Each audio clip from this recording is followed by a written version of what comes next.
What's going on, everybody? Josh McCarty and Luka with Built in Buffalo, and this is Bills Chat Live. And Luka, I am super excited because it is my favorite show of the year, and I think you probably agree.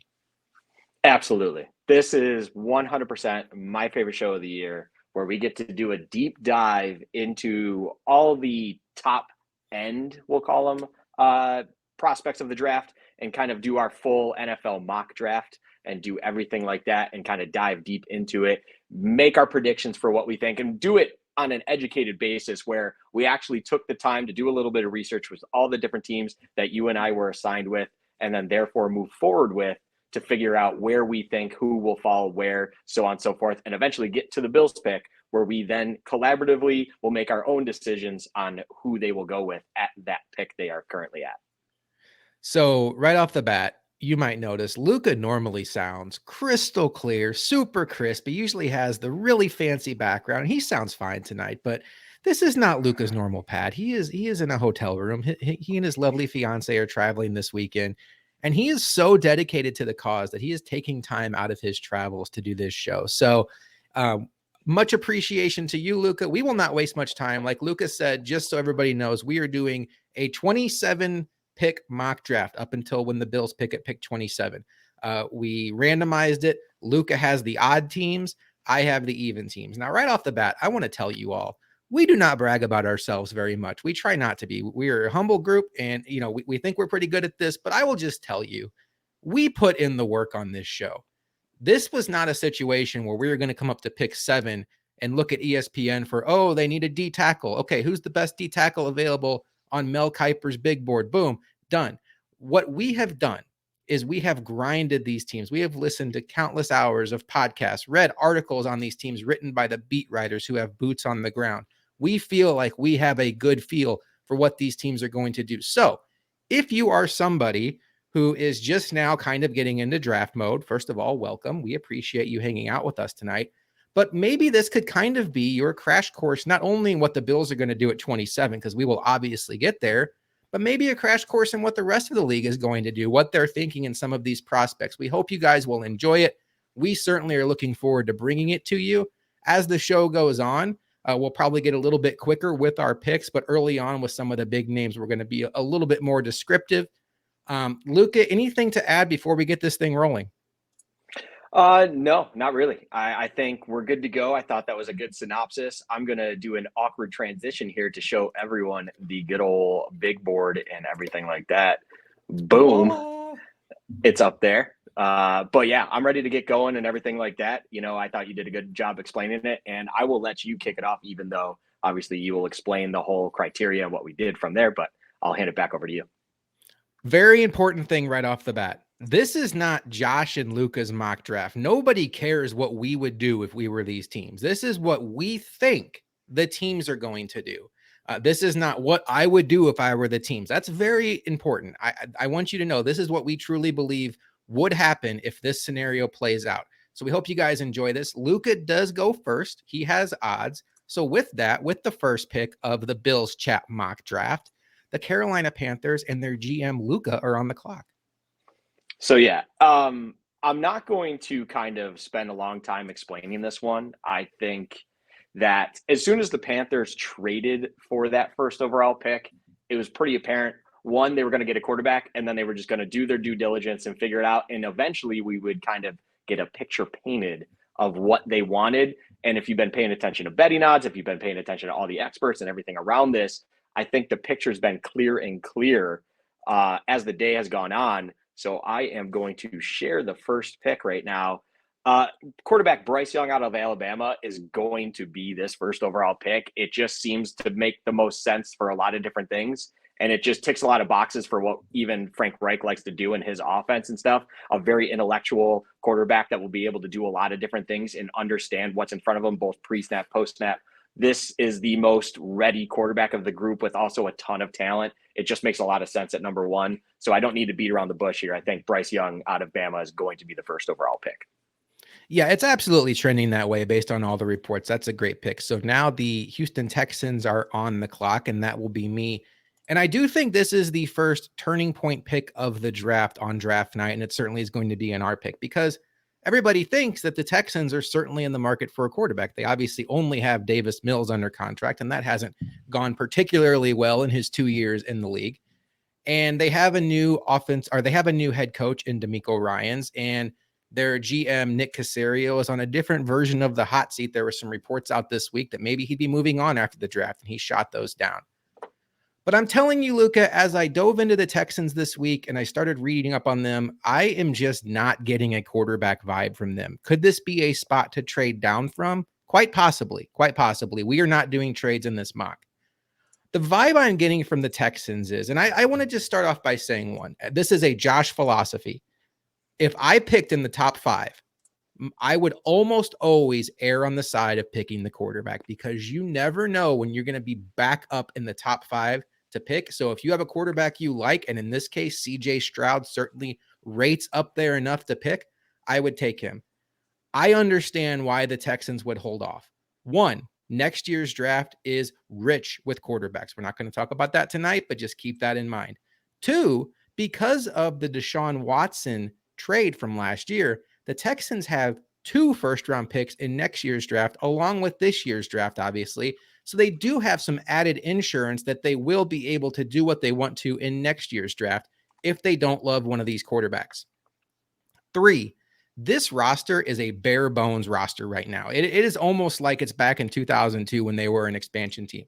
4, they hired D'Amico Ryans, and he comes from San Francisco. He saw firsthand what happened when the Niners took Trey Lance in the top 5, and he ended up being the 3rd best quarterback on that team this year. He also saw firsthand a couple years back when the Niners in a bad quarterback draft, after Kyler Murray went, the rest of the quarterbacks were kind of underwhelming.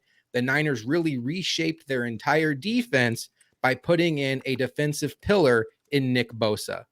So one last thing, this doesn't have to matter, and I don't even know how much this does matter, but I want to get it out there. CJ Stroud's agent is the same agent as Deshaun Watson, and obviously that ended very messy. I don't think that's a huge deal.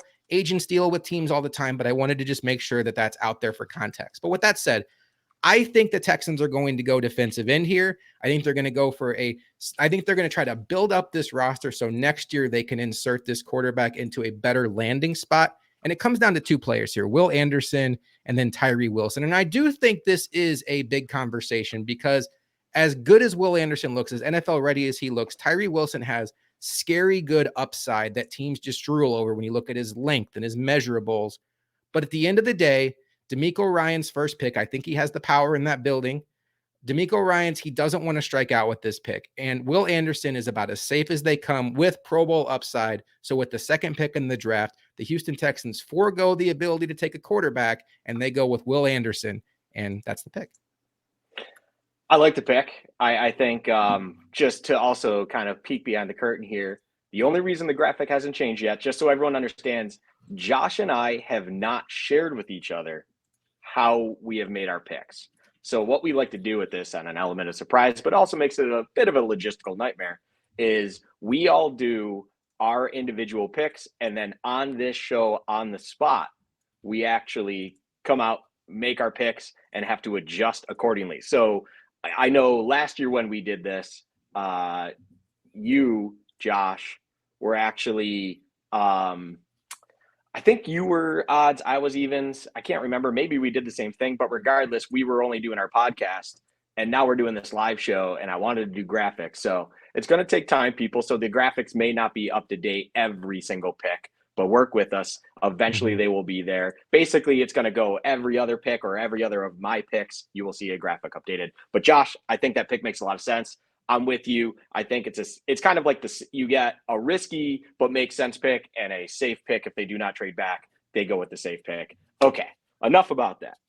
It's now for. Hold on, real quick. Oh wow! Right. Holy moly! Only time on this podcast I will ever wear a Cardinals piece of gear here, but we're doing this. First and foremost, I just want to say, for the Cardinals' sake, they better be trading this pick, especially if Will Anderson or an edge non-quarterback goes at 2. Just want to get that out there. But as Josh has pointed out, as we keep and will keep reiterating, there will not be trades in our mock draft. So I am going under the assumption that the Cardinals will be drafting this 3rd overall pick.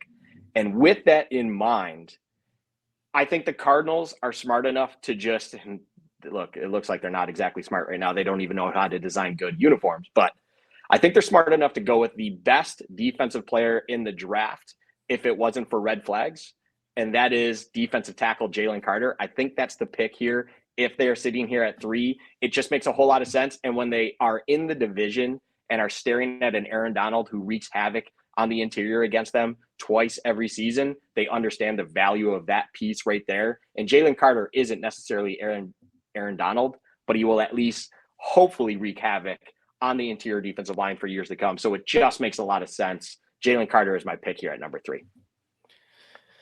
Good pick. Jalen Carter goes to the Cardinals. Luka, I'm going to do my best to private chat you my picks before I make them so you can kind of get ahead on updating the board. So you just got my Colts pick. I figured you weren't going to go quarterback here, but we're going to talk about the Colts here because this is a team. So if you're wondering why Luka wore a Cardinals hat, the Cardinals are near and dear to his heart. It's Bills first, but he loves the Cardinals too. There's a place in his heart. But a team that's near and dear to my heart, the Indianapolis Colts, certainly not up there with how much I love the Bills, but I have some family that roots for the Colts. So I've always kind of had a soft spot for them.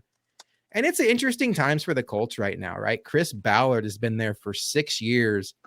And it's really been a revolving door at quarterback ever since Andrew Luck retired. They had what was ever left of Phillip Rivers, which actually got them to the playoffs. There was a year of Jacoby Brissett. Then they started trading picks for guys like Carson Wentz and Matt Ryan, and they just desperately need stability at the quarterback position because unlike the Texans, who at 2, I said, can probably afford to punt on quarterback this year and feel good about the fact that they will be up in the top 5 next year, I don't think the Colts have that same luxury. They have some talent on this roster. They just have to solve the most important position that has been holding them back. Now, there are other needs we can obviously talk about. Their offensive line up until last year was considered one of the best in the entire league, but they had some serious regression across the board with some expensive players. Ryan Kelly, Quentin Nelson, Braden Smith, all very expensive, high-dollar players, all played below their expectations last year. I would expect some regression back to the mean there. That offensive line probably isn't as bad as they looked last year. A lot of that could be on the shaky quarterback play. They could go cornerback. They traded away Stephon Gilmore. Kenny Moore looks a little bit like a fish out of water in Gus Bradley's system. I think you could see a situation where the Colts at some point look to add a cornerback. They obviously could use a wide receiver. They lost Paris Campbell in free agency. Isaiah McKenzie's there to hold down that spot for a year. Michael Pittman's been up and down, shown some flashes, probably held back by the inconsistent quarterback play. But look, at 4 overall, it's all about quarterback for this team. And they really do get a gift here. CJ Stroud is still on the board. Up until a couple of weeks ago, you could see mock drafts where he was going first overall. He has everything you look for in a quarterback. He has a great arm. He has fantastic size. He has the ability to have mobility, but he doesn't necessarily use it because at Ohio State, he doesn't have to use it. Some concerns about how he performs under pressure, but I think some of that is a little bit overblown because just because a pressure caught him off guard is not a sign that necessarily he can't play under pressure. And the Colts, in my opinion, get a gift. And it'll be fascinating, Luka, on draft day to watch 2 division rivals, the Colts and the Texans, watch the career of CJ Stroud play out because the Colts are going to select CJ Stroud largely in part because the Texans let it happen. That is the pick at pick number 4. It makes sense. I mean, it's incredible to think that what was it, 3 weeks ago, probably it looked like you were going to get CJ Stroud at 2. Cardinals are in a position where if you're desperate for a quarterback, people are going to trade up and you can get 3 quarterbacks in a row. Now we're in a place where the Texans are really flirting with an elite edge, and then all of a sudden you're there. So it's just a fascinating place that we're at right now at, this point in time. Yeah, go ahead. I have one thing I need to add. Thank you so much for the super chat. That is actually my sister who did that. I had some assistance with this pick. My nephew Noah is a big Colts fan. I was DMing him what I thought the situation would be. I figured it would be Stroud. I will throw in, Noah said, and I agree with this with the research I said, if Stroud is gone, I do think the Colts would lean Richardson over Levis at this point in time. But I wanted to get that out there. Thanks again for the super chat, by the way, Kip. Okay, nice. I respect to that. Okay, so CJ Stroud just came off the board. I am now the Seahawks at pick 5. And I genuinely do believe there are 2 different directions the Seahawks could go here. even with, I kind of felt like you were going to go CJ Stroud at 4 after going an edge at 2. Understanding you and how much research you do, I kind of made sure I did a little bit of digging myself just to understand where picks were going, at least for these top, few where you could at least get a good idea of what's going on.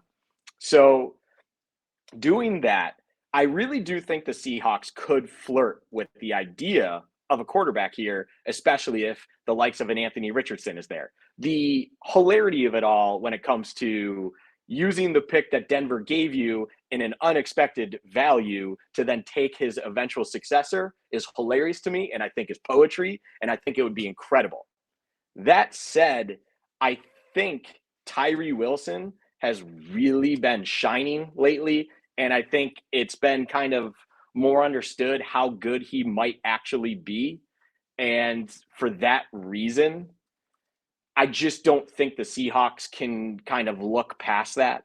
And eventually they will take Tyree Wilson here at pick 5, just because they've also been starving for an edge presence. It's been so long that they've had on a defense that used to be elite and has now been pretty awful. And it had an okay-ish season last year, but still been pretty bad up to their standards of when they were successful. They need that edge presence, and Tyree Wilson just fits perfectly here at 5 for the Seahawks. So I don't know how they would ignore that.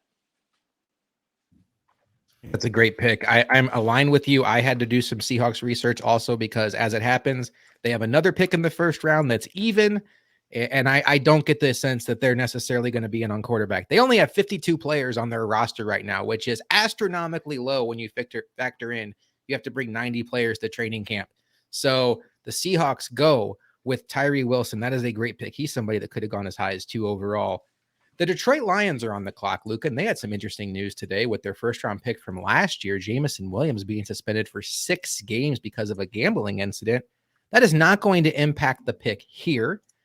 There's been some noise that the Lions could be in on quarterback. They have Jared Goff, but they're another team that is as weird as it's to say about the Lions, who have been historically a laughing stock.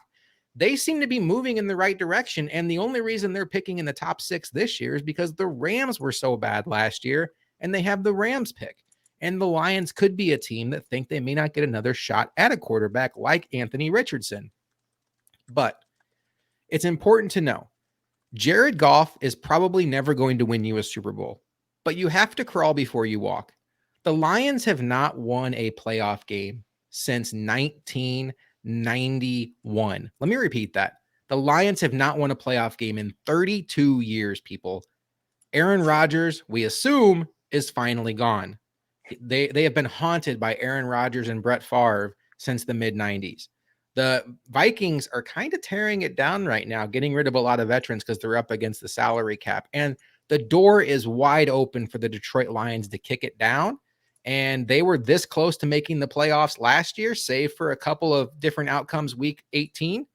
And I don't think that they're going to now take the 6th pick on a team that is just desperate to make the playoffs and take a player that just won't help them at all this year. So not going to be quarterback.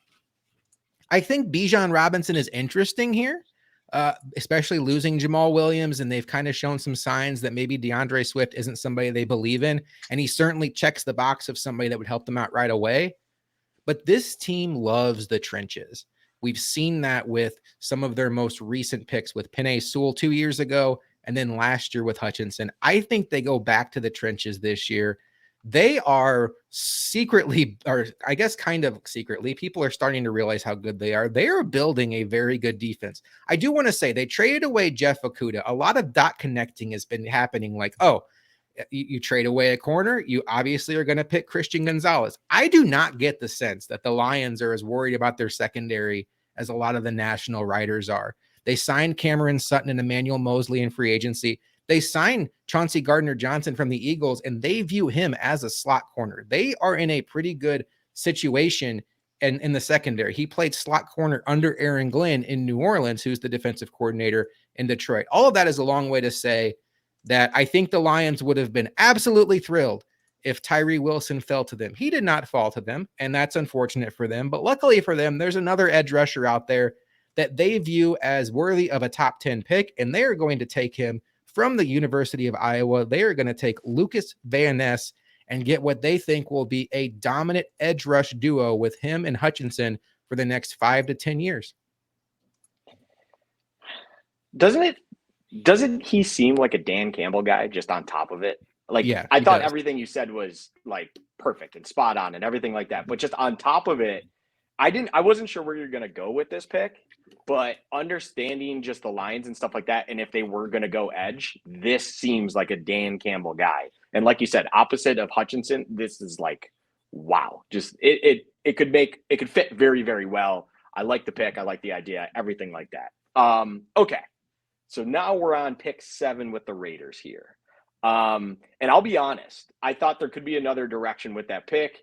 I'm not going to say what just because I feel like it's just speculation and just, I don't know where your head was at and what you saw. So, with that in mind, it didn't deter or change what I am doing here with the 7th pick.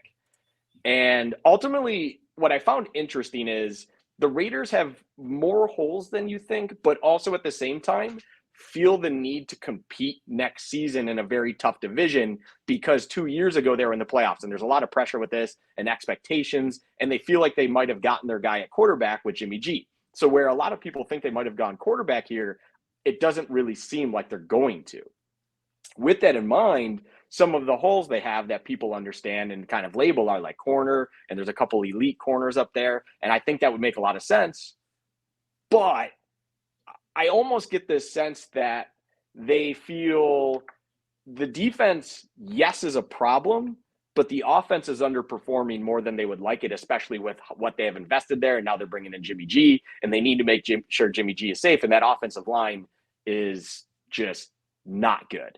So with all of that in mind, there's an individual in this draft that feels like a McDaniel style lineman going back to his days in New England and kind of what they liked there. Versatility, smart, has good athletic attributes to go along with those smarts.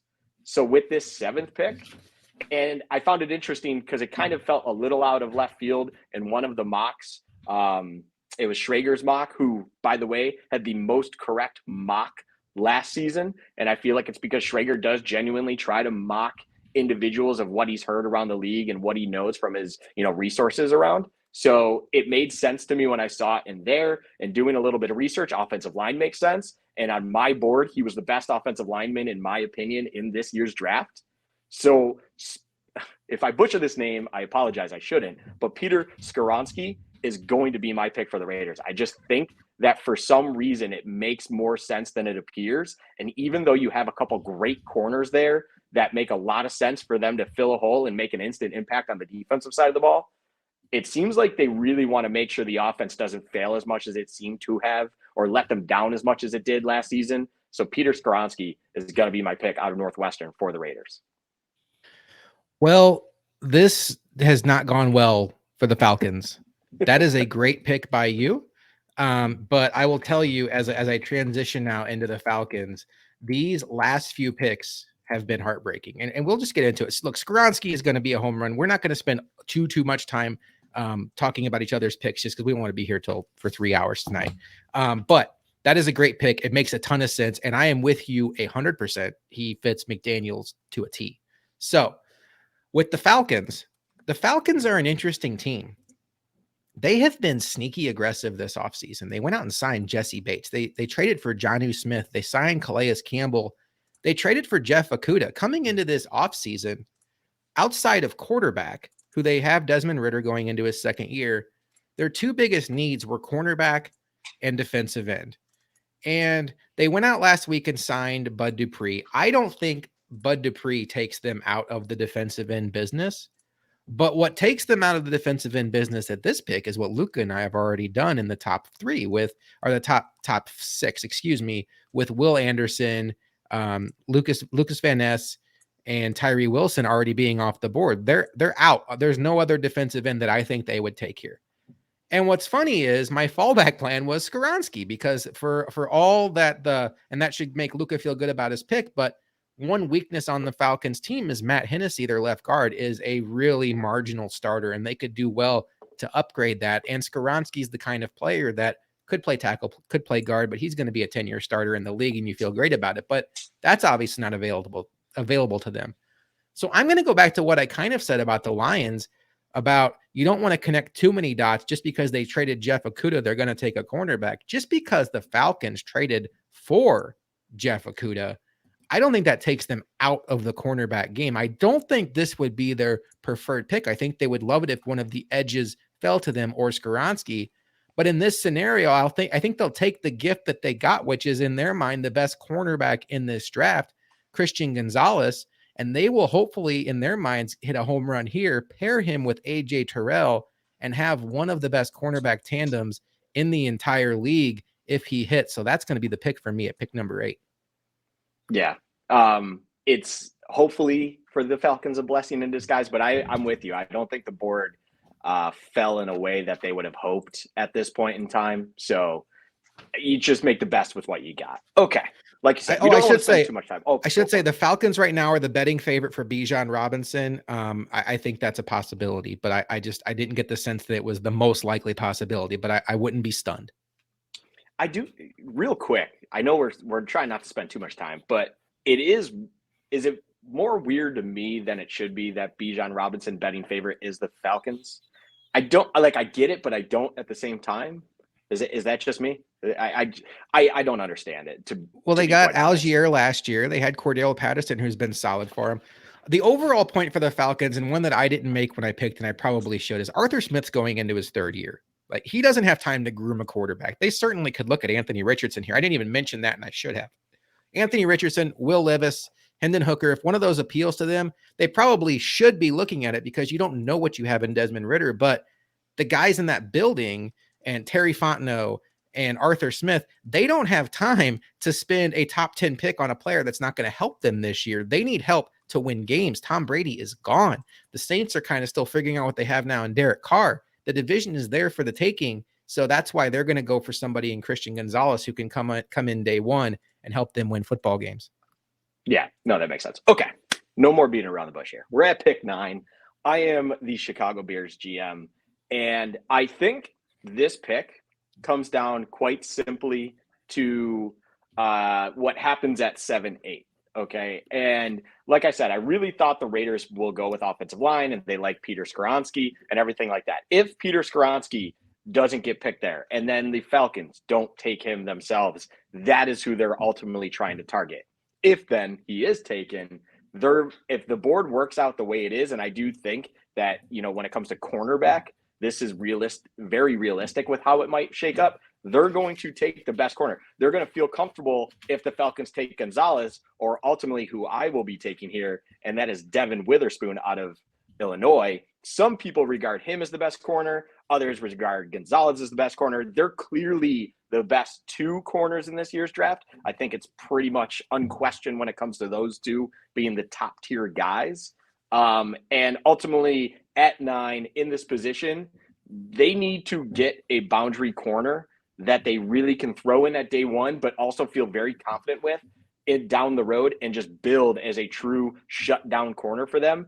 And Devin Witherspoon, honestly, could be an absolute gem of a find for them at 9. He could be an absolute beast for them. And also what it does is they took, I'm blanking for a second. Kyler Gordon last year, early 2nd round, who got thrusted kind of into that number 1 spot, and he didn't perform great, but this will allow him to kind of fall back into that number 2 spot, not have to take on number 1s week in and week out. And hopefully the develop of him can grow as well. Like, it makes a lot of sense for a lot of different reasons. It fills one of the many needs that the Bears have. And ultimately at 9, Devin Witherspoon, a great find there for them. So yeah, pick 9, Devin Witherspoon is who I'm going with. It's a great pick. It's a great value pick, and it makes a lot of sense. I think those cornerbacks, like you said, they are neck and neck for the best cornerback in the draft. I think that you could flip them either way, and I wouldn't fight you. All right, so that brings us up to number 10 and the Philadelphia Eagles. And there's been a lot of buzz out there that the Eagles could be the Bijan Robinson team. And I went to do some digging this week because I started getting excited about it. I'm like, oh my God, the way they run the ball with their offensive line, and how you have to respect Jalen Hurts throwing the ball to Devonta Smith and AJ Brown and Dallas Goedert. My God, like you put Bijan Robinson in there and watch out. You start digging, and then you start reading some folks that cover the Eagles. And that's just not what Howie Roseman does. Now, he could always do something for the first time in his life. But there's a couple of factors here. One, the Eagles are not a team that is built to be picking in the top 10 very often. They are built for the long haul. They are going to be picking late for the foreseeable future. So they want this pick to count not only for now, but for the future. I think the Eagles would have been in on one of those two cornerbacks. I really do. They have some age in their secondary with Bradbury and Slay. Unfortunately, the board did not fall that way for them. I think in a perfect world scenario, Luka, Jalen Carter's character issues would knock him down to the Eagles at 10, and they would love to make him the heir apparent to Fletcher Cox and just wreak havoc. They absolutely care about the line of scrimmage here. I think the Eagles would have loved to see Lucas Van Ness fall to them. Obviously, like Tyree Wilson and Will Anderson, a little bit more of a pipe dream. But I think the Eagles also have an opportunity here to bolster their offensive line. Jason Kelsey's not getting any younger. They have a situation where their right tackle could be moving on sooner rather than later. But what the Eagles are going to do is they are going to take what they view as the best player available, and they are going to take the fourth edge in the top 10. And he may not be everybody's flavor. Howie Roseman does not care what you think about his draft pick. He is going to be Howie Roseman's best player available, and they're going to go with pass rusher Nolan Smith. They want to keep the trenches strong. They think he's somebody that can continue to come in and provide a pass rush for that team. They like to wave in their defensive ends and defensive linemen in general. And he's just another piece on that defense to get after the quarterback and make life a living hell for opposing quarterbacks. So Nolan Smith is the pick for the Eagles. I like it. I think the one point real quick that you made is spot on. And I think some people in box forget about, and just maybe anyone that watches this will forget about. There's a reason that teams trend the way they do. And Roseman was a great point. It's just something that he always does. It's what he finds to be trustworthy and he's found success with. So why would he ever deter from it? I think that makes sense. I think Nolan Smith is a great pick for the Eagles and just adds another man in their rotation. That's pretty dang good still. Okay. So at pick 11, I will say this. If Nolan Smith was there, that is ultimately who I think the Titans would have gone for. I thought he actually checked a lot of boxes for the Titans based on needs they have. And you got to remember with the Titans that they allowed the most passing yards in the National Football League last year. And they were like bottom 10. There were ties involved, but they were like bottom 10 in sacks. And they need to get an edge. They need to figure out how to rush the passer. And it's just not been working out for them. With Nolan Smith gone, I think it becomes a little bit more difficult for them to figure out it. And a lot of people think that they might go quarterback. And I think if they're going to go quarterback, ultimately they're going to trade up. I think that's what they're going to do. They're just, if they feel like they really love a quarterback, they're going to trade up. This is a non-trade mock draft that we're doing right now. So obviously in this sense, they're not. And it may have fallen in the way that works for them where they took an Anthony Richardson. I also believe that people forget that he didn't look great, but he did take a quarterback. They took a quarterback last year's draft that they can still potentially develop. And they have a guy that they still at least thinks can run their offense right now. So with all of that in mind, I think the thing they need to do is get another weapon in this offense to maybe hopefully bring it back to a place that can threaten teams week in, week out. And with that in mind, I think there was a guy that checks a lot of boxes for them that could be opposite of the number one or the first round pick that they made last year. And it sounds like they are sniffing around the wide receiver market. So the best wide receiver in the draft just fell to them at 11. And wide receiver Jackson Smith-Njigba is sitting right there for him and feels like a Titan, feels like a guy that they can utilize all over the offense and just makes a lot of sense. It sounds like they like him a lot. And when it comes to Treylon Burks and then basically no one else on that offense, they need to fill a need. They need to fill a hole now, but also can build on these two young receivers going forward, hopefully. This is what makes sense to me. And then on top of it, the other point I want to make is the Titans smell like a team that might already have an eye on next year. Every team is already looking ahead at the next year's draft a little bit to understand, but they smell like a team that maybe want to dip their toes in the quarterback market if they really don't like what they have currently anymore. Next season, where it seems like it might be a little bit deeper than where it is now, they might like a guy next season more so than this year, and therefore just take another weapon now and move forward accordingly. Well, you broke my heart again because I was all prepared to say the Texans have nobody in house. They traded away Brandon Cooks. They have John Mechie, who's unfortunately battling leukemia. Certainly don't want to make light of that. It sounds like he's on the road to recovery. Robert Woods is a 1-year Band-Aid there. Makes sense, though. I'm a little surprised that the Titans didn't go after one of these quarterbacks, but, and it's as we get down the board here, it starts to get a little tricky trying to figure out where these landing spots are going to be. And the reason why I haven't sent you my pick yet is because now I'm scrambling a little bit, Luka. I'm trying to figure out, because I was going to pick JSN. I don't think receiver is a position that the Texans are going to go here. I don't also believe that they would now, after everything I said at the second pick, turn around and take an Anthony Richardson or a Will Levis. I think if you're out on quarterback, you're out on quarterback. And for the Houston Texans, I think you stay out on quarterback. So I would look at D'Amico Ryans. And I want to say this again. It was odd that he took the job in Houston, because by all accounts, he was a hot candidate and Houston has been a mess. And I think Houston has a sneaky good offensive line. I think a lot of people may not realize that, because the Texans are one of those teams that, you just historically think of, they can't block very well. But the draft didn't necessarily fall wonderful here for the Texans. And D'Amico Ryans comes from San Francisco. And in a lot of ways, the San Francisco 49ers calling card was they just beat you up in the running game, and they had blue chippers on their offensive line. And I think they would have loved it here if Jackson Smith and Jigba fell to them. There's not another receiver worth taking this high. So what they're going to do is they're going to pivot. This may not be an immediate need. He's going to be a starter. But they're going to take what they view as the best tackle in this draft, and they're going to take Darnell Wright. And he, to me, is a smash mouth, put him on the right side, road grading offensive lineman who is going to open holes. The offensive coordinator they got came from San Francisco. They want to bully you in the run game. Whatever quarterback they ultimately get, they're going to want to keep him clean. And you never have enough tackles. And for the team like the Texans, the board didn't necessarily fall the way they wanted to do. There's not an elite cornerback left there. I suppose maybe they could consider Joey Porter Jr. here, but I'm not getting the sense that's where they want to go. So at the end of the day, they're going to go Darnell Wright. He's a little polarizing. He may not even be the consensus top offensive lineman. He's not my top offensive tackle. There's a couple I like better than him, but it sure seems like the majority of the people that covered the draft put him there. So the Texans are going to go Darnell Wright, and they're going to hopefully build in the trenches, building on the pick they made last year with Green.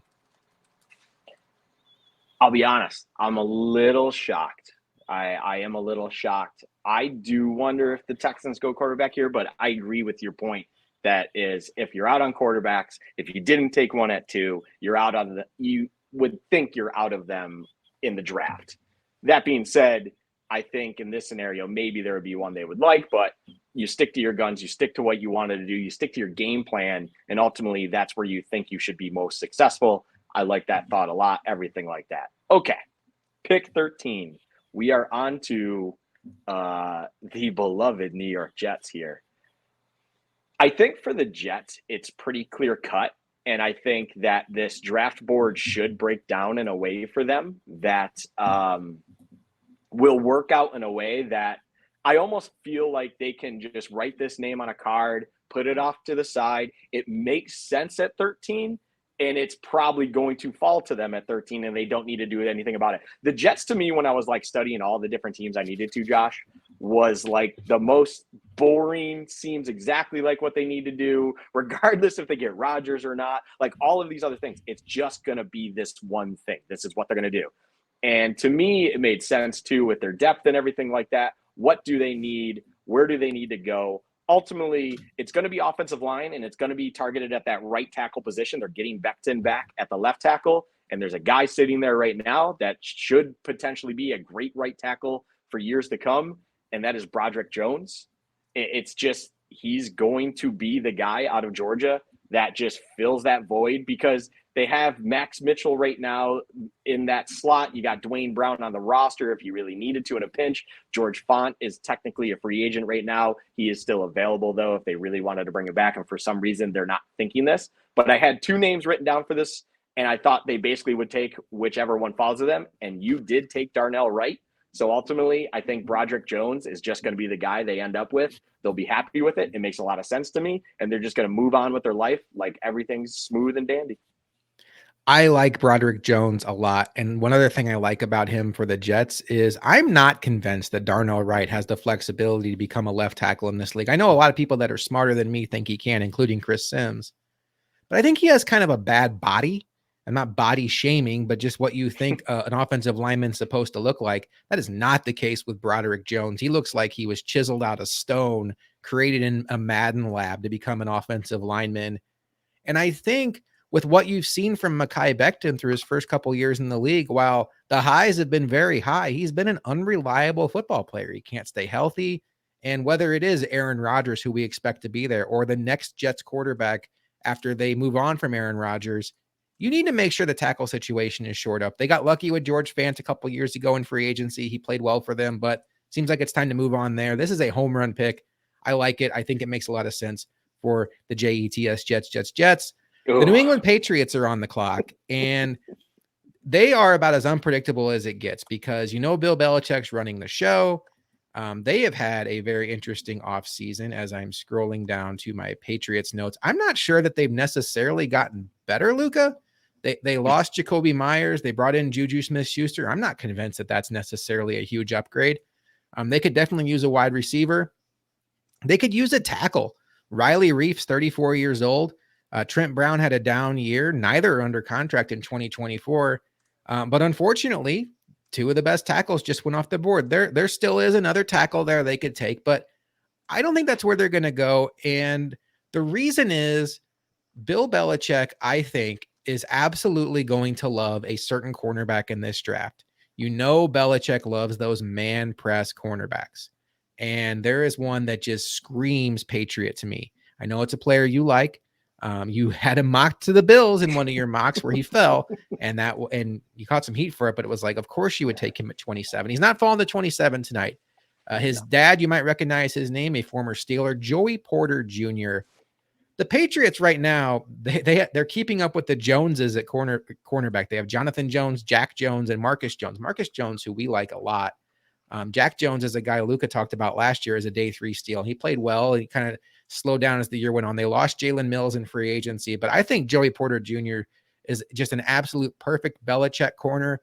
Reminds me maybe a little bit of some of those guys. Like I almost said Ty Law, and I just want to smack myself when I compare him to a Hall of Famer. So I'm not going to do any comps tonight, Luka. I'm just going to say Joey Porter Jr., New England Patriots. Yeah. I actually, I'll show you my notes afterwards. I even made predictions where I thought you would go here. And sometimes, of course, there's like 2-3 guys for your picks and stuff and, just move down with it. I only wrote down one guy here, Joey Porter Jr. It just fits. It just makes a lot of sense. Okay. We're here at 15. And when I tell you, Josh, I was so happy about having this pick. I loved having this pick. There's a lot of juice that comes with this pick. One, first and foremost, this is potentially the first pick made post Aaron Rodgers. It could even potentially be made while Aaron Rodgers is still on the roster. Ian Rappaport on the McAfee show today said that there is still potential we could not see a trade for Rodgers until the morning of day 2 of the draft because they need to finalize where things are, understand where they went in day 1, whatever the scenario may be. You would think it's going to come before the draft starts, but you never know because most likely a first-round pick is not going to be involved. It could take up until day 2 of the draft, or at least the morning of day 2 of the draft. So we're now sitting in a scenario where the Packers seem to always take defensive players. And I think that trend could easily continue here, but I don't find anyone on the board currently right now that fits anything that just speaks out to them and that they absolutely need. So now you're looking at the offensive side of the ball. And the irony of it all is they never would invest in weapons for Rodgers through all these years with a first-round pick to get him a player at this point in time. Now you're moving into the Jordan Love era. You have one guy, at least, in Christian Watson, who looks to be a star after the late surge of last season. And wide receiver could maybe make sense here. But if you look at their tight end depth, Josh, and you look to see what they need to do to add a weapon to this offense that can make an instant impact now, but also be someone for their future, tight end is a place that they have a dire need for. So where I'm going with this, without further ado, is that there is one guy on this board that seems to make a lot of sense when it comes to adding an offensive weapon for this team and for Jordan Love to have at his disposal, and that is Dalton Kincaid out of Utah. I think it's going to be just an absolute beautiful homage to Aaron Rodgers as he's out the door. Like, hey, we know we never invested a first round pick for an offensive weapon for you. We just did it maybe on your last day as an official Packer. And then we're going to send you to the Jets tomorrow morning where you have to deal with that organization moving forward. But overall, when it comes to the Packers themselves, they need a tight end. They need an impact player at that position because they have nothing there right now. And they need to do something for Jordan Love because really outside of Christian Watson and Romeo Doubs, they don't really have much there for him. And then you have the backfield, which is great and all, but I think you really need to add one more piece as a receiver to make this offense at least do something for him and help him out throughout the season and in the future. So Dalton Kincaid being there, potentially the best receiving tight end in the draft, they're going to take him there at 15. I think that makes a lot of sense. And if they're going to go tight end, I think Kincaid is the perfect pick for them. I like Michael Mayer a little better, but like you said, you hit the perfect part there at the end. Best receiver. They need a receiving weapon, and Kincaid is a better receiving weapon. Mayer may be the better overall tight end. Makes a lot of sense. That puts the Washington Commanders on the clock. And I will tell you, Luka, in my research on Washington, they are desperate for cornerback, and I will tell you why. One, you don't have to look too far. Look in their division. They have CeeDee Lamb and Brandon Cooks in Dallas. They have A.J. Brown and Devonta Smith in Philadelphia. They have Brian Dable cooking up offense in New York. And their cornerback situation right now is not great. Kendall Fuller is going to be a free agent. Benjamin St. Just has been okay, not great. That doesn't scare anybody. They also have a serious need on the interior of their offensive line. What's interesting about the Commanders, Luka, is Ron Rivera is going into his fourth year. He has yet to have a winning season. He got them to the playoffs of 3 years ago, but that was when they were 7-9, and somebody just had to go from the AFC East. And the only reason they made it is because I believe it was the Eagles laid down against the Giants week 18 or 17 at that point, which ultimately got the Commanders the spot, and they were quickly bounced. But at the end of the day, all of that said, they do have new ownership, which I think throws a big wrinkle into this, because if Ron Rivera was the most important voice in that building, I think the desperation might be starting to kick in and they would want an instant impact now. But they get kind of a gift here. They're talking about the 16th pick. Their quarterback depth chart right now, Luka, says Sam Howell and Jacoby Brissett. That, as my daughter would say when she's playing video games, is sus. That's not a very good depth chart.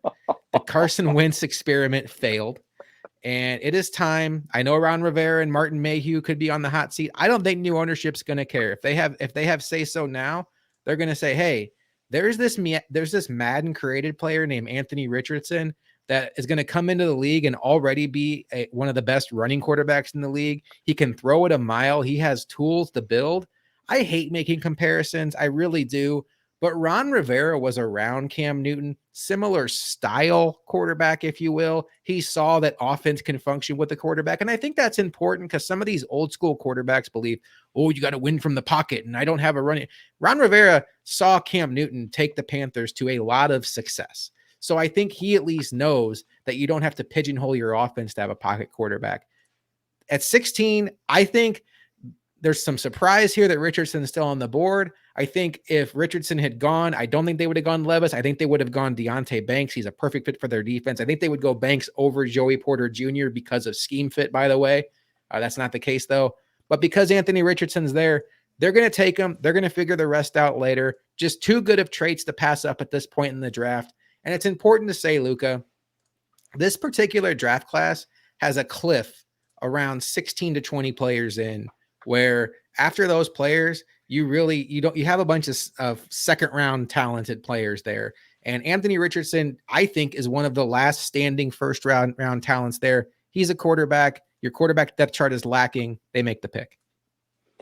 Yeah, I will say this. Anthony Richardson falling to 16 for me wouldn't necessarily be a surprise in an overall. If you locked trades like we do in this mock draft, if you lock trades in the NFL, doesn't allow draft day trades, doesn't allow you to jump up, things like that. I actually think Anthony Richardson, right in this kind of 12 to 16 area, is really where it comes to. And like the Jets may take him, but they're trading for Rodgers. The Patriots may take him, but they have Mac Jones, although you know, say what you want about that situation. 15 with the Packers, you have Jordan Love. So really, if it's not the Texans, the Commanders is really the next big destination that it makes a lot of sense. New ownership also, great point to bring up. Great pick. I think the great value at 16 for them at Anthony Richardson. Okay, we're on to the Steelers. And I'm going to make this short and sweet. There's a guy that I liked for the Bills, but I thought you brought up a valid point that they may not want to take a swing on this individual based on the Ed Oliver pick and the similarities-ish to him, even though what this individual screams is potential Aaron Donald-like impact when it comes to being a lot of power, even in that smaller frame, everything like that. He's in their backyard. They know him best. They did this last year with their quarterback and knowing a player better than anyone else in the locker room, outside of the actual facility, and then also on the field. There's another guy in their backyard that they don't want to see leave. And if they're sitting here at 17, I feel like they're going to find it very difficult to kind of let him pass at this point, especially understanding there's not really a major impact player at another hole that they have, which is like corner. Like a Joey Porter sitting here makes a lot of sense. I think a lot of people think that that makes sense, even outside of the name and everything that goes with that. But ultimately, with the way this board is broken down and everything like that, Kalijah Cansey, the defensive tackle or defensive lineman, IDL, sitting here at 17 for the Steelers just makes a whole lot of sense. Add another juicy defensive lineman and rusher to this defense and just kind of go back to their bread and butter. He fits a Tomlin kind of feel as well. There's a lot of positives with him, and I think the Steelers ultimately will pull the trigger on him and take him here at 17. So, yeah, Cansey at 17 is where I'm going with it. Well, we've done it again, Luka. You took the guy I was going to take for the Lions. It's unfortunate, but we will get over it. I think it's a good pick. I think it makes a lot of sense. The Pittsburgh connection, obviously, we shall see.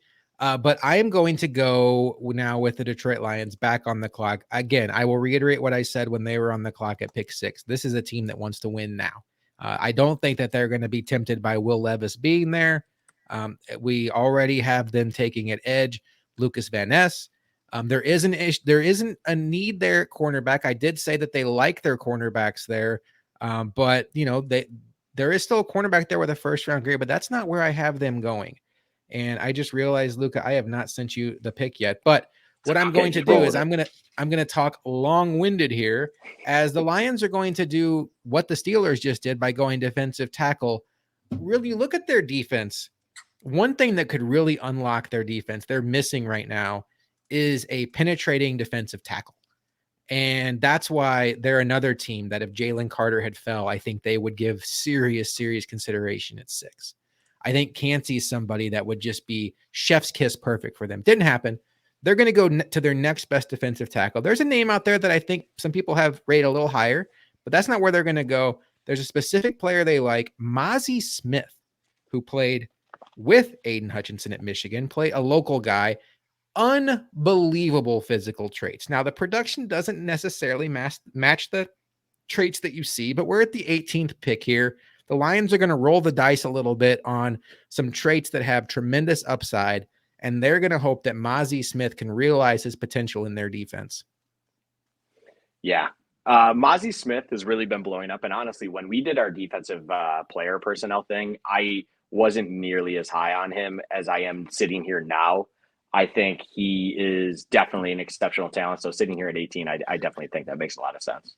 And while you're getting that typed in, Costa brought up a good point. They're missing cornerbacks. And I think that's one of the easiest dots to connect for the Lions is they traded away Jeff Okudah. It seems like they have an opening at corner, but I think they like their corners better than we do on the outside. They signed Cameron Sutton. They signed Emmanuel Mosley. They signed Chauncey Gardner-Johnson, who they intend to play as a slot corner under Aaron Glenn.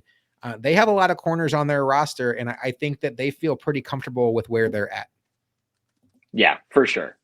Just getting this saved now. I will update as I'm talking here. I'm gonna multitask here a little bit. We're at pick 19 now.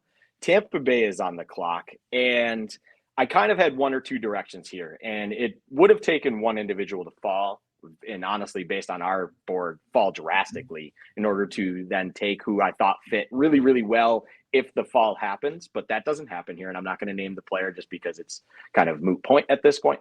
There's another need for Tampa here, and they have a few needs, and they're finally in that transition period. They're post Brady now. They're trying to figure things out, but they're going to try to also win a pretty unimpressive division that is the NFC South. And one of the needs that is clearly there right now is corner. And I think there's an individual that's been kind of making a late surge here at corner. He's had very impressive interviews. He's had impressive outings with certain teams. This individual made a visit with the team with Tampa Bay that I think makes a lot of sense. I'm not going to go crazy with it or anything like that, but ultimately, I think the Bucks might be entertained with the idea of taking Levis, but I think they have fallen in love with this individual a little bit based on a little bit of research I've done. And ultimately, they're going to take cornerback Deonte Banks out of Maryland. I think for them, it seems like a pick that they're going to just try to fill a hole that they have due to the loss of Murphy Bunting. And then he has a lot of things that fits what they want to do.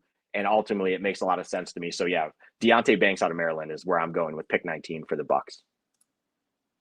And I messed up our layout. Thank you for fixing that. I was trying to send you my next pick and I messed it up. So there we go. Pay no attention to the man behind this. This is why Luka doesn't let me do things. All right. So I am back on the clock with the Seahawks, and the Seahawks, maybe they get a gift. Will Levis is on the board. They clearly need a quarterback. They have Drew Lock under contract. They have Geno Smith under contract. But speaking of players they have under contract, they don't have a lot of players under contract. We talked about this before. Going into the draft, they only have 52 players under contract right now, and they need 90 to bring to camp. They are, I think, an absolute trade down candidate every time they are on the clock in this draft. They desperately need a defensive tackle. The board has not fallen great for them. I think they would have been all over Jalen Carter at 5. That obviously did not happen. And they need an edge. And there's still an edge left in this draft. And I want to talk about why they need an edge. I don't want to just rush through it here. I will say real quick, Josh. Yeah. I did take an edge at 5. Oh, okay. Remember, this is our one overlap pick. I didn't mean to halt your love here. No. You're right. I'm glad you pointed that out. Let me go back to the drawing board here because, so okay. I loved your momentum, and ultimately, no one else will see this if they don't go edge at 5. I do think I agree with this pick. Okay, so needs. They got edge at 5. They clearly needed that. They needed that because they have Nwosu and Darrell Taylor on expiring deals. Neither one of those guys are anything special. They have no high ceilings. They need a high ceiling edge. They have no guards under contract beyond this season. They need a linebacker desperately. They brought in Bobby Wagner and Devin Bush as stopgaps, but there's really no round one linebacker here that presents good value. I think Will Levis is maybe a conversation, but I get the sense that maybe the league is souring on him a little bit. I could be wrong about that. And maybe the fact that he falls to the Seahawks here is good.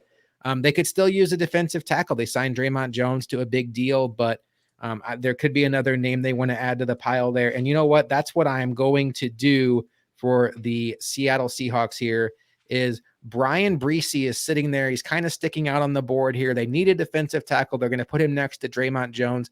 I thought about going Osiris Torrance here, but I think there's some depth at guard. They can answer that later. And I think they're going to get their defensive tackle now to put next to Draymond Jones because we know from looking at this from a Bills perspective, after the top 4 or 5 defensive tackles, it gets really ugly really quick. So they're going to lock in one of the true remaining first-round talents at that position.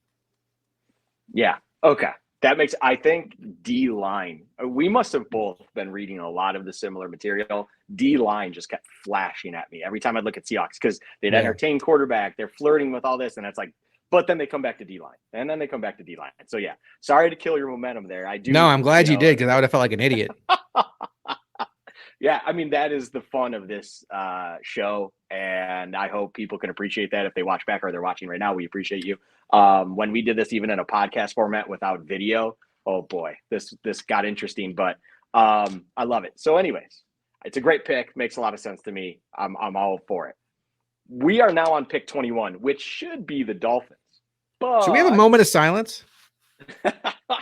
no, we don't need to You respect know them what, like that. Luka? I thought it would be great is when after the Seahawks pick is if Roger Goodell came out and gave like a 10-minute lecture on why you should never cheat. Do one of the stupid video recordings that they like send out mandate to like all the other teams, like they're going to be doing with sports betting after today and everything like that. They, hey, moment of silence, everything for that. Yeah, whatever. So regardless, we are on pick 21. It is the Chargers, everything like that. The Chargers were an interesting one, and I talked to an acquaintance we have, Lara. Shout out to him. Just kind of picking his brain, what he thinks there. I do think that there is a potential need for them at edge that's sneaky, even though on the roster you have an aging Mac, you have a Bosa who seems to never get in a full healthy season, unfortunately, stuff like that. But I really, in reading things, feel like they're going to go one of two ways. They're going to look for a tight end or a wide receiver, just another weapon to add to this offense for their franchise quarterback. And because everything I just said about the edge there, think about their wide receiver room, for instance. Mike Williams can't stay on the field, unfortunately, for whatever reasons that end up happening for him. Keenan Allen, similar situation. They can't keep on the field. And yet, Mike Williams and Keenan, they do two completely different things, but I think that they fit a certain mold when it comes to what they bring athletically.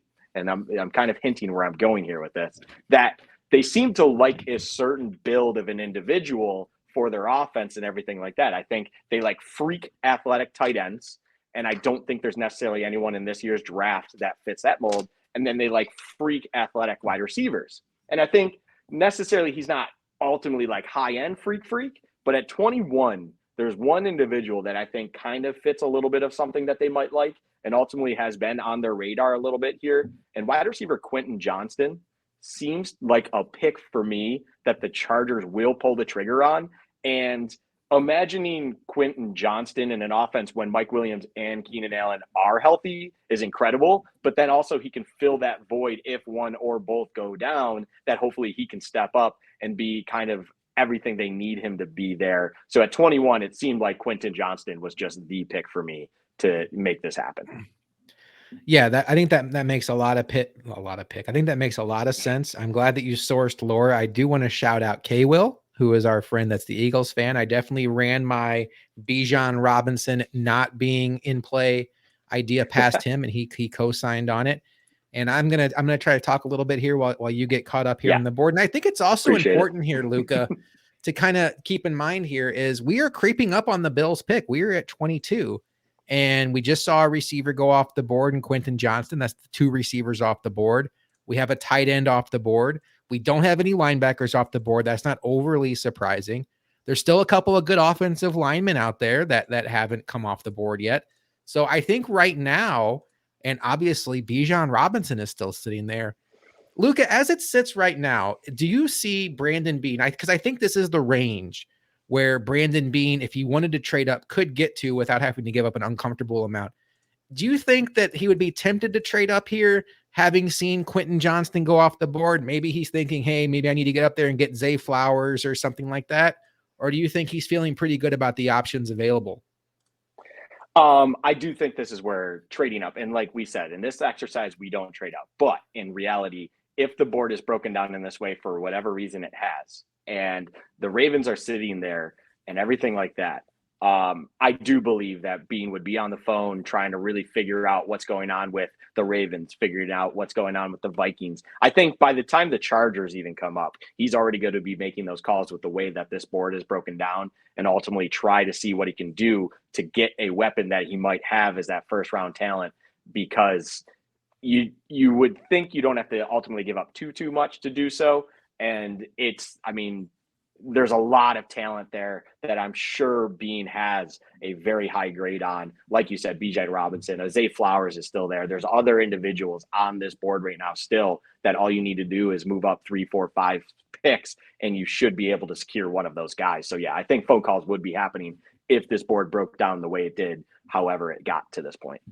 And the Ravens, who I am now going to pick for, are a good spot to trade up to. They only have 5 picks coming into this draft. They have no second rounder. They need to make the picks count, and they certainly would be willing to move back to stockpile some picks. The Ravens, what an interesting offseason it's been for them. Obviously, the situation going on with Lamar Jackson still has not signed his franchise tender. No team has signed him to an offer sheet yet.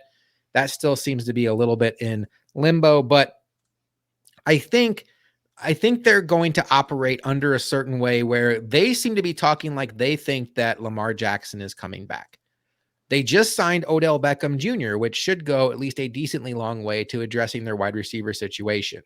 There was a report a couple weeks ago that Lamar Jackson's demands to the Ravens were go out and get me Odell Beckham and DeAndre Hopkins. Now, I don't know if that's true or not, but it makes sense that Lamar Jackson would be like, hey, if you're going to throw my stats in my face, I've been an MVP and you've been giving me nothing compared to what Josh Allen and all these other quarterbacks have to work with. Go get my Stephon Diggs. You traded away Hollywood Brown last year. They have Odell. They have Bateman coming back. That's been up and down. Hasn't been great. They signed Nelson Aguilar. They really could use a cornerback, though. Marcus Peters is a free agent.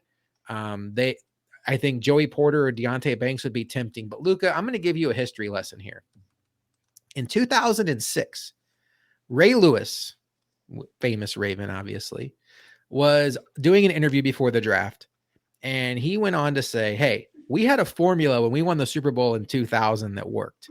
You had Sam Adams and Tony Saragusa in front of me, keeping me clean. I never got touched by offensive linemen, and people couldn't move the ball on us. He was vocal about his displeasure about the certain aspect of this roster. And the Ravens went out and drafted Haloti Ngata. Should have been a Buffalo Bill, by the way, but we digress. I think history is going to repeat itself. Obviously, Brian Billick and Ozzie Newsome are no longer there. It's John Harbaugh at this point in time. But Lamar Jackson has made it known, I think privately, maybe not publicly, but at least privately, that he wants more weapons. Odell Beckham's cool, but that certainly is not any kind of guarantee. And there is a very high-end wide receiver sitting there on the board for them. I think he could have gone to the Chargers. Quite honestly, Luka, I was content to take either Quentin Johnston or Zay Flowers, depending on whatever you did with the Chargers. I actually had Quentin Johnston type to you in DM because I thought you were going to go Zay Flowers, other way around, perfect. The Ravens are going to take Zay Flowers. They are going to commit to Lamar Jackson and as a way to give him an olive branch. They got rid of Greg Roman finally, and they're going to do everything they can to put weapons around Lamar Jackson, and that includes getting a first-round wide receiver in Zay Flowers, who I know you love. Yeah, this is going to be one that breaks my heart a little bit. Seeing Zay Flowers go to an AFC rival of some capacity is just going to it's going to hurt. Like, it's interesting because on one hand, I could understand if you think Zay Flowers doesn't fit the mold for the Ravens, but also look at the last time they drafted a wide receiver in the first round, and it almost seems like too perfect. I think it makes sense for them. I love your point, though. Either Quentin Johnston or Zay Flowers, it's the pick here. You got to make your quarterback happy, especially with what you've been doing recently. So makes a lot of sense. All right, we are at the Vikings pick, number 23. And I will say one of the two individuals I had written down for here would be what we'd consider a streak on wide receivers. And part of me wants to pull the trigger on that, but he was secondary to what I thought would go here. And ultimately, I think what the Vikings will do and have recognized here is they've signed an individual, Byron Murphy Jr., who people believe could potentially fill that void that was left by Patrick Peterson. But understanding who Byron Murphy has been in the NFL and where he has found success, that's not at boundary corner primarily. That's in the slot. He's kind of like that Taron Johnson-like guy. He's not overly fast. He's not your typical slot corner. But what he is a very dominant physical presence in that slot corner area and can kind of even be that, tackling machine there and almost that mini linebacker in that nickel package if you need to and everything like that. So I think boundary corner is a big need for the Vikings. And on one hand, there was an individual that the name's blanking to me right now. I want to say it is Forbes. A lot of people have been looking at him. The Mississippi State, I believe it is, or no, South Carolina corner. I'm blanking on it. I apologize. I normally have it all in front of me, but I don't. Sorry, I had my mind on Manuel Forbes. Manuel Forbes, thank you. So Yeah. a lot of people I noticed have been saying him, and I really think there's actually one guy in here that fits more of what we've seen the Vikings draft in a corner, and that is kind of tall, lengthy, while still being very fast and athletic corners. And there's one guy that really fits that there, and that's Keely Ringo out of Georgia. I think he's the guy that fits this spot perfectly. And I think that might come as a little bit of a surprise for a lot of people, but I've seen a little bit about him and everything like that. And I read it somewhere, and I should have cited this, to be honest. I was doing all this research, a lot of it on the travel and stuff like that. It's been a very busy week, but I saw and I was reading that he was on their radar and whatnot. And then I started digging into him a little bit more and more, and he does fit a lot of what they like to do. And then on top of it, they now have a guy, Brian Flores, who loves to run a lot of man-on-man press and things of that nature and kind of rush seven and create a lot of pressure that way and leave a lot of exposed things. That is where Ringo thrives. So on top of all of that, that was like the cherry on top with another individual there. So Keely Ringo out of Georgia, cornerback, that is the pick I am making here.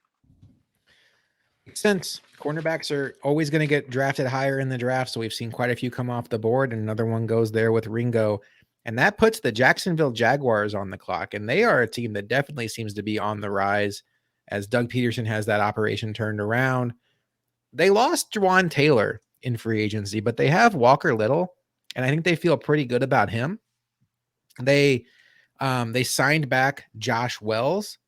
Cam Robinson is very average at left tackle. And Luka, I DM'd you something. I'm going to change it here, and I'll kind of talk a little bit longer here on the fly here because I'm kind of looking at a couple of things. When you look at what the Jaguars have, I think Doug Peterson is going to do everything he can to surround Trevor Lawrence with blue chip talent. You saw them go out and, well, it wasn't him, but they drafted Travis Etienne. They made the trade for Calvin Ridley. They paid the big bucks to get Christian Kirk and Zay Jones. We thought that was above market deals. I think this is a team that could look at tight end. I really do. I know they have Evan Ingram in there. He's on a franchise tag. He put up good receiving numbers last year. He seems a little unhappy with his franchise tag. And I will tell you, though, even if Evan Ingram is happy, Doug Peterson drafted Dallas Goedert in Philadelphia when they had Zach Ertz. He understands the importance of a tight end, and having two tight ends, I think, is something he would very much like to have. And I think Michael Mayer, the Notre Dame tight end, would get a lot of consideration here. However, somebody has fallen in this draft, and I mentioned their issue at tackle. They lost Juwan Taylor. Cam Robinson is okay, but I think they need to, one, get somebody in-house that can maybe be the future blindside protector, because Cam Robinson is expensive and he's not great. And what they're going to do is they're going to take out of the University of Ohio State, Paris Johnson Jr. I love this offensive tackle. He only has 1 year starting experience at Ohio State, but it went very well. He has all the traits you want as an offensive tackle. He has the skills to grow into one of the best blindside protectors in the league. He has some technique you obviously have to work through, but to get somebody with his skill set and his traits at the 24th pick in the draft, somebody that's in the conversation to go as high as Darnell Wright went at pick 12, I think the Jaguars are through the roof right now as they continue to surround Trevor Lawrence with blue chip talent. Easy for me to say. No worries. Lagged for me a little bit there. I do apologize if that seemed a little cut off, but yeah, I was interested as soon as I noticed you kind of like hiccuped a little bit and you all of a sudden were like, hey, never mind, scratch that. I was like, oh, okay. He noticed Paris Johnson. What I found interesting is a lot of my picks offensive line was either a need and it was secondary or not a need at all. Realistically, I thought the Steelers might have been that place for him, but I just think ultimately they have a guy in house, when it comes to at Pitt, that they would have gone. Yeah, it's just that's a value pick and a half. Okay, the Giants. So this is where I thought if Zay doesn't get drafted by the Ravens, this is ultimately where Zay will go. And it's going to break my heart even more so if it got this close and the Bills didn't move up and Zay Flowers ends up at the Bills of the NFC or just the Giants. But I think overall, the Giants, even though they had success with Isaiah Hodgins and they have a guy like Wan'Dale Robinson there, I think wide receiver is still a big need for them. They need to bring in another guy there. They also could use corners, and Forbes being there is a great corner and everything like that. But ultimately, I just get the sense that it seems like they want to keep building on the offense. And that's where it's basically, to me, a coin toss between bringing in a Michael Mayer or who I'm going to go with here, because that's who I had written down. And I do think if Michael Mayer was there, they would heavily consider that. But I think Jordan Addison is going to be the pick here for the Giants. I think they're going to want to bring in another wide receiver, another weapon, because when you go outside of Hodgins, who's, he had, like I said, a great tail end of last season, but it's still a bit of an unknown if he can maintain this and keep going on like this. And then Wan'Dale Robinson, who really didn't play too much in his first year, so he's going into his first full year here now in his sophomore season. There's a drop-off from there. They need another wide receiver, another potential high-end wide receiver, and I think Jordan Addison could be a very, very good weapon for them, and now recently extended Danny Dimes. So I am going with wide receiver Jordan Addison. I hate this so much for the Bills. I really do. Like, this is just, we have tackle, we have wide receiver, we have 3 wide receivers coming off in the last 4 picks. Forgot about the Waller point. Shout out Costa. Yeah, no. Apologies. I don't mean to put this over your face, but yes, good point. I forget about Waller going to the Giants. Very, very good point. Yeah, I'm just thinking about the Bills here. Like, Bijan's still on the board, but I think the way it's going right now, the tackles have been dried up. There's really, and the defensive tackles, people are starting to get on the defensive tackle train. That's not looking good right now. Offensive line in general, not looking great. Like, we know Osiris Torrance isn't a fit for what they want to do, but it's not the Bills' turn yet. We can worry about that in a little bit. We still have, how about them Cowboys and Jerry World? And, I was looking at this week, and Dallas is another team that desperately could use a defensive tackle, a pass rushing defensive tackle on their roster to really, they have so much talent on their defense that just adding a defensive tackle could be the absolute missing piece. They have some guys. They have Bohanna, Gilmore, Osa, but those are just guys. They could really add something. I think if Cansey fell to them, they'd be super excited. Offensive line is another position they could go to. Tyler Smith was a strong pick last year. He's somebody that played some guard, played some tackle. I think they see him as more of a tackle of the future. And, maybe Osiris Torrance is somebody they consider here. But Luka, Jerry loves his superstars, and there's a superstar out there, and it doesn't make sense to me. I don't get it. I really don't. I think, but the chatter is strong enough. Maybe it's because he went to school in the same state the Cowboys play in. I don't know. I think they're fine at the position. I don't think it's the most intelligent pick for them, but the Cowboys are going to go with running back Bijan Robinson. And for whatever reason, they're going to have a franchise tag running back and a first-round pick running back on their roster. And he is fantastic, and he's going to be great for them. And my heart will be officially broken if this is the way the draft plays out. The Addison pick was a punch in the gut, and then the Bijan Robinson pick was picking me up and then punching me in the nose. But here we are. The Cowboys pick Bijan Robinson. I'm mad at myself about the pick I just made, but I have to represent the team that I'm representing. I do think, by the way, just to get this out there, I think there is some consideration here for tight end. I think Dalton Kincaid might be a little bit more their speed, even though Michael Mayer gives some Jason Witten vibes. Dalton Kincaid's obviously already gone. But I think at the end of the day, Jerry just can't pass up the idea of adding Bijan Robinson and putting a star on his head. I know everything you said when it comes to you not understanding Bijan here, and when it comes to just kind of over, big picture and just why would you do that to yourself? But one thing, well, two things that you said that I just want to highlight before we finally get to the wonderful pick that is highlighted in gold, pick number 27 for the Bills. Jerry Jones doesn't make sense when he drafts. It doesn't have to make sense. And two, he loves his superstars. And if Bijan Robinson is sitting there at 26, he is screaming at whoever he needs to tell them to write that name down and hand it up to the individual they need to get it announced by Roger Goodell, and it's going to happen. Bijan Robinson at 26 will be a Dallas Cowboy. And you could probably offer them 5 first-round picks, and they still wouldn't take it because Jerry's like, no, I want my guy. Oh, but this is interesting because we've been talking every time we do a show on Bijan Robinson, Luka. We've been saying there's no way he falls. There's no way he falls. And we just did an exercise where we did what we think the teams are going to do, and he fell to 26. So I think as much as a lot of us want to sit out there and say there's no chance Bijan Robinson falls, there is a chance. There's always a chance. But let's get on with it. The main event. I feel like we need Michael Buffer. The Buffalo Bills are on the clock. Luka, in general, how are you feeling about the way the draft has gone for the Bills? Not good. Not good. In personal feelings. We're taking off our GM hats here. It's how I feel now, right?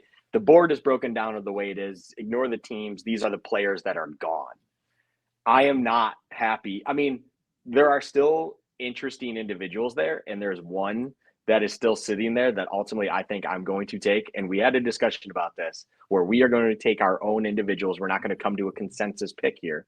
But there's one guy that I think they would take that I'm going to take here and everything like that. And I think it would take a night's sleep for me to just kind of be okay with it. Even though I love this player, I just would be like, it sucks because Zay Flowers, Bijan Robinson, all these other individuals were kind of there, and all you needed to do is give a fourth, give a fifth to move up to that spot, and that's how you can do it. Like, oh my goodness, that would be heartbreaking. But I could get over it. I will say that.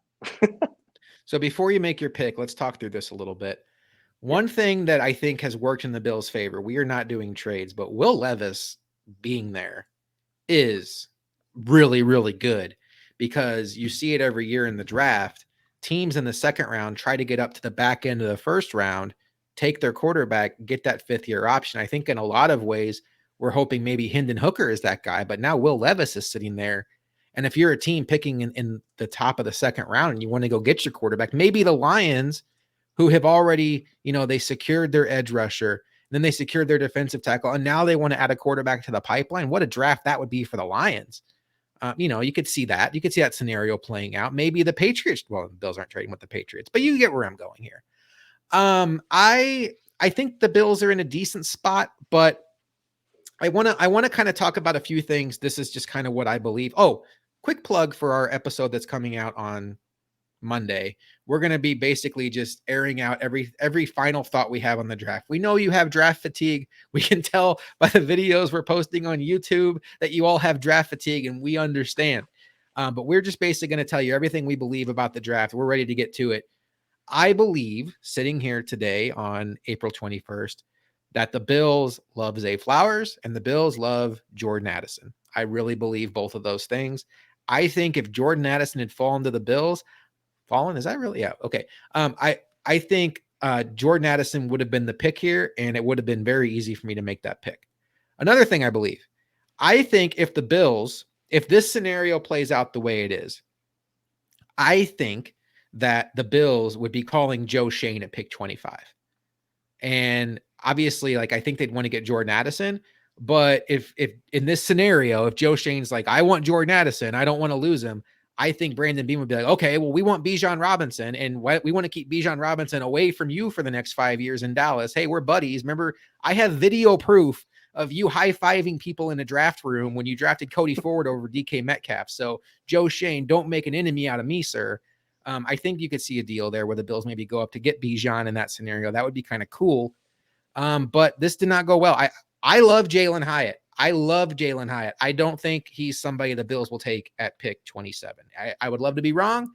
I don't see any of the receivers left on the board being picks that the Bills will take at pick 27, even though Jalen Hyatt came in on the top 30 visit. We're certainly going to talk about linebackers here, Luke. I have a feeling we're going to be talking about them quite a bit here, Luka. Tackle situation, not great. I think you and I are also kind of in lockstep on tackles. I'll kick it over to you here for a second. I don't get the sense that the Bills think that they have the tackle need that the fan base has. It feels like there's a lot of belief in that building that they still have something in Spencer Brown. Yeah, I'll keep it short and sweet. Nothing that I have seen has really screamed any sort of indication that this team feels like tackle is a legitimate thing to look over when it comes to the blue chip pick that is a first round pick. I don't believe they would trade up for a tackle. I mean, unless something crazy that they're really keeping under wraps is there, you just don't have a thought coming out of that organization that they're like, hey, we have this glaring hole of needing to improve the right tackle position. I think there's a belief that Spencer Brown and everything they have there is okay enough to do what they want to do and ultimately get to where they want to go. So that is not what they're going to invest this pick in here at tackle. I just don't see it. I don't believe it to be something that they're entertaining. I think there have been some fans that have come around on that, but I think there's other ones that haven't. And unfortunately, if you are in the world where you believe it's an absolute must, I don't disappoint yourself if that's just ultimately not what comes. Like, I just don't think that's ultimately what's going to happen here. It's really, to me, it's going to be offensive weapon of some variety or best player available, however they rank them. I think that's ultimately what it comes to. I think, like you said, I do believe that they are absolutely in love with Zay Flowers and Jordan Addison. I think they do love Bijan Robinson like the rest of the NFL. If those guys aren't there, they are smart enough and understand enough. One, I do think trading back is obviously on the table. I think a lot of teams want to trade back in this draft. It's kind of the irony. There's a lot of teams that want to trade back and no one really wants to trade up. That's kind of the theme of the draft, it seems like. But I do think they're going to just take BPA, whether you like the position it might be or not. It's what they view as best for the team. With that being said, GM Luka, who is your pick for the Bills at pick 27? So I'm not going to hog the limelight here. I don't want to hog the spotlight. I want you to have this moment more than I do, because I feel like I ramble a little bit more. Yeah. You typed his name in our private chat at one point in time, but did not ultimately take him. And I'm glad you didn't, because he checks a lot of boxes for what the Bills like to do with a first round pick. And if this guy falls all the way to 27, I think a lot of fans are going to be upset with the pick. But this is the one where it's like, hey, I'm not happy with the position and I'm not happy with the pick when it comes to we could have had a weapon or something. But when you really look at it and you look behind the curtain and understand what he is a 21-year-old athletic freak-like talent that then can come in and hopefully make an impact that you got at pick 27 right out the gate. Miles Murphy, Costa just said it. Man, Costa's stealing my thunder over here. Miles Murphy is going to be my pick. If he is there at 27, look, I know Bills fans don't want an edge, but when it comes to best player available, he is clearly that guy right now in this moment in time. And if the board falls the way it does and Miles Murphy is just sitting there waiting to be taken, Bean, McDermott, everyone is going to be taking him, and you're just going to have to accept it. The Bills brought back Shaq Lawson last week. They have a pretty stocked edge room, but we know Von Miller's probably going to miss the first month or two. Gregory Rousseau has been good. You still want to see him take another step. Boogie Basham has been basically a nothing. AJ Epinesa is going into the last year of his deal, and Shaq Lawson does not do much to improve the pass rush situation. Miles Murphy is instantly a really good run defender. We'll see if he can develop the pass rush skills. It makes sense.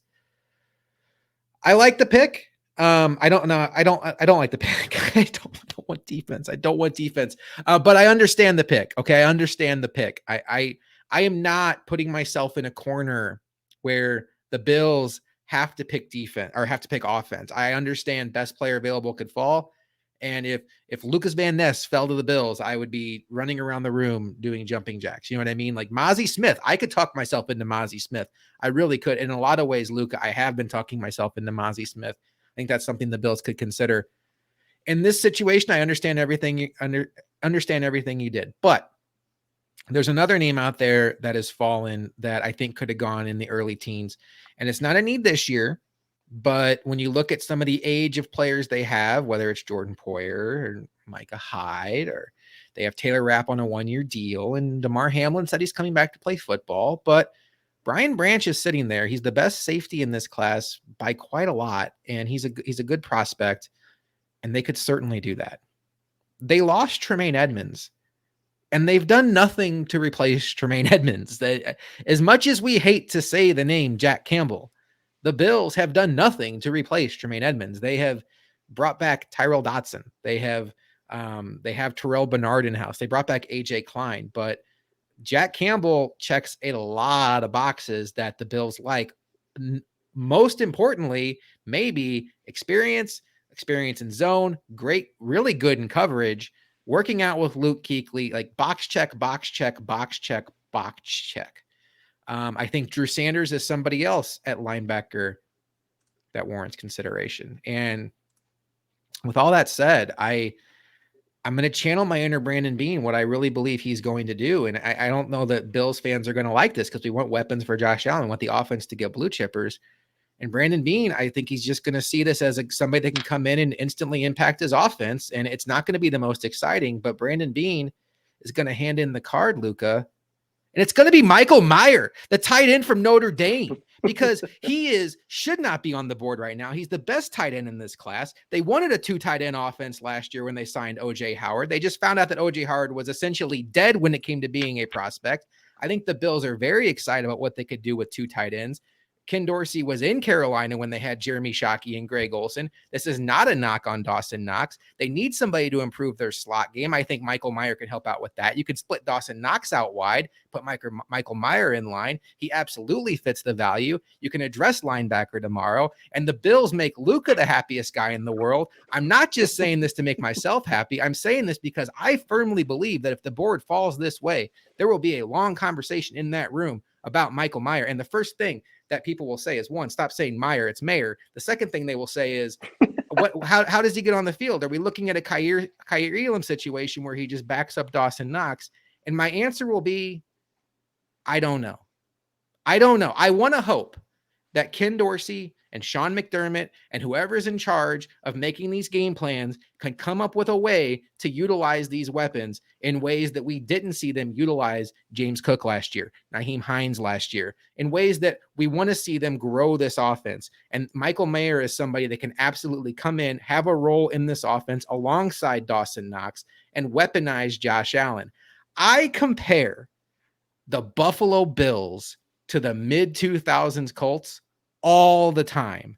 And there was a point in time in their build, Luka, where they had a very good tight end in-house named Marcus Pollard. He was very good. He was on the verge of being a Pro Bowler, if not for a guy named Tony Gonzalez. And in 2003, they drafted a guy named Dallas Clark, and they ran 2 tight ends, and nobody could stop them. I think the Bills make this pick. What does Josh Allen always say? Get open and catch the ball. Is Michael Mayer the best athlete at tight end? No. Is he the best blocker at tight end? No. But he's B+ at both, and he understands how to use leverage, how to get open. And when he gets his hands on the ball, he pulls it down. He is as good as anybody in this draft at contested catches, instantly upgrades their offense if Ken Dorsey can figure out a way to use him. The board didn't fall the way I wanted it to, but I am not unhappy about the fact that the Bills add a blue chip talent at tight end, in my opinion, in Michael Mayer. I just wanted to be the villain. I just wanted to be the guy that's like, hey, best player available, unfortunately, is this nice, beautiful 21-year-old edge rusher. This is probably where it'd go. Yeah, if Michael Mayer is the guy they go with, I will be so bleeping happy with that pick. It'll be uncontrollable on our live show. I don't know what I would do if that's that pick, just for my own personal admiration. I do think he checks a ton of boxes of what you want in a tight end. I think he's even better than a lot of people understand him to be. Every time I would watch a Notre Dame game, it's just like this guy dominates a lot more than it really seems like he even should, because it's not like he's 6'8" and runs a 4.3 and everything like that. Like, and yet, like you said, the one thing he does, anything contested, he's coming down with it.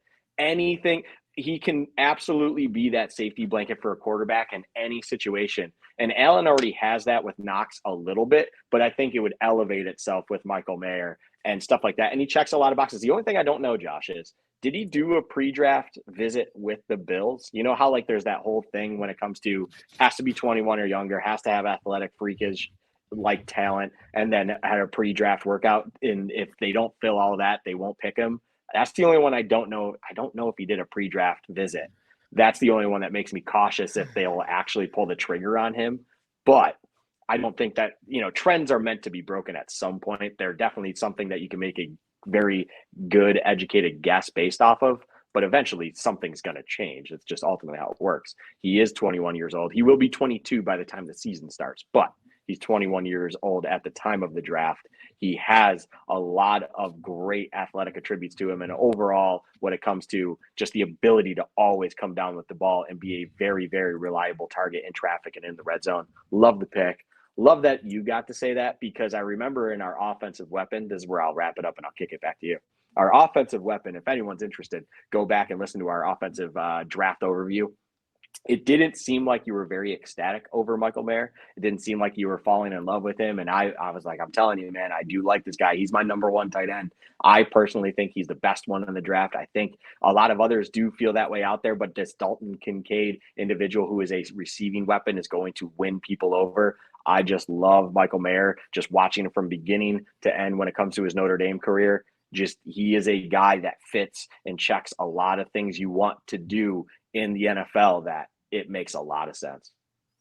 So he didn't have a top 30 visit, at least based on what I'm seeing here. And I want to give credit to the article. It's on Buffalo Rumblings, and it looked like it was updated on, I saw April 11th. I'm not positive. It looks like it's been updated continuously along. So I'm assuming it's updated. I have not seen anything on Michael Mayer. They have three, again, BuffaloRumblings.com, Luke Schoonmaker, Luke Musgrave, apparently they like the Luke tight ends, and Darnell Washington from Georgia have had the visits. Honestly, Luka, they obviously don't have anything with your guy either.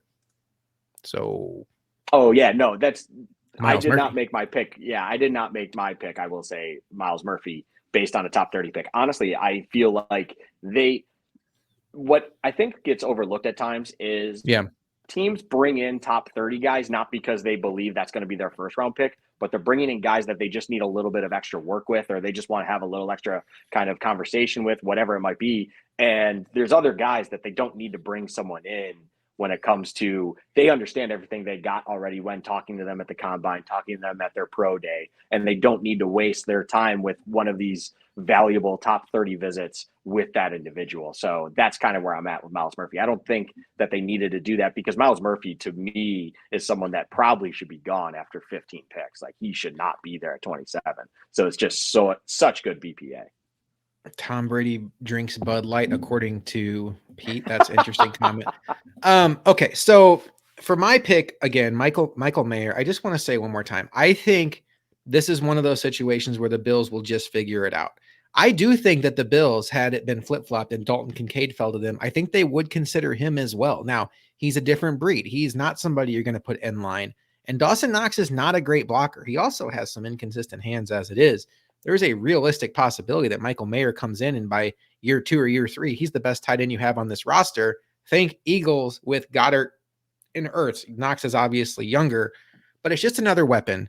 And we talked about with Michael Mayer, you get him on the right team. Think about the Bengals, right? Like, you have Jamar Chase and T. Higgins, and Michael Mayer with his feel for zone defense and how to use leverage can get open, just be a pain in the ass with all the attention you're giving the receivers.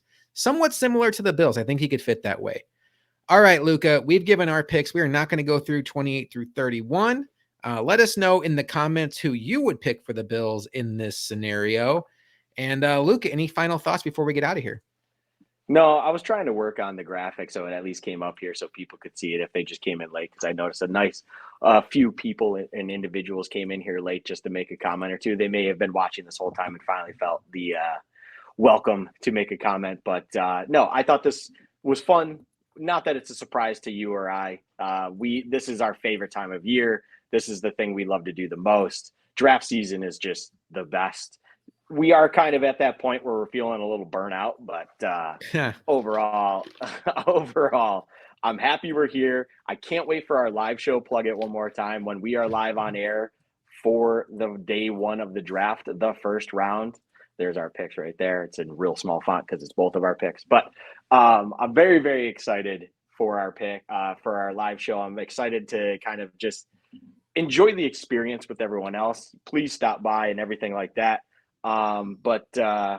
Yeah, no, I love this exercise. I love the show, and I can't wait to do it next year already. But at the same time, I can wait a few months for the next draft. I will say this, your safety comment, just a little hint.